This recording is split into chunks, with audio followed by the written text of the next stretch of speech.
जनी जा कमाए कलकतिया राजा मारली सवतिया मतिया राजा। जनी जा कमाए कलकतिया राजा मारली सवतिया मतिया राजा। लाली ओठ लाली कनवा के बाली सुन होई ना के नथिया राजा। जनी जा कमाए कलकतिया राजा मारली सवतिया मतिया राजा। जनी जा कमाए कलकतिया राजा मारली सवतिया मतिया राजा।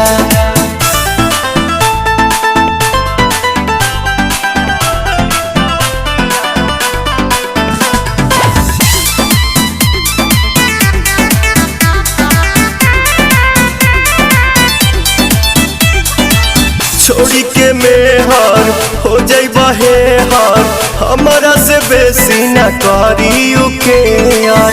तने ना ए राजा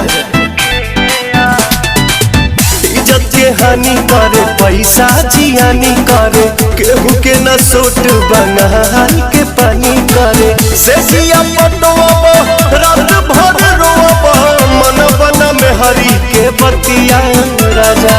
जनी जा कमाए कलकतिया राजा मारली सवतिया मतिया राजा। जनी जा कमाए कलकतिया राजा मारली सवतिया मतिया राजा।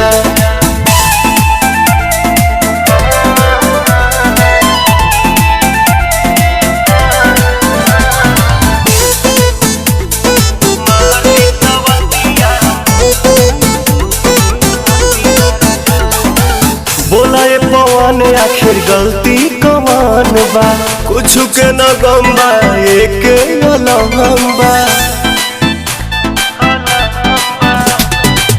जैबा बंगाल तू तो उलझन में डाल के कोल्ही बंद जाके गहमनी की निहाल के। जानी जवाना तो मारे लगी तना जारी नसाई इज्जतिया राजा। जनी जा कमाए कलकतिया राजा मारली सवतिया मतिया राजा।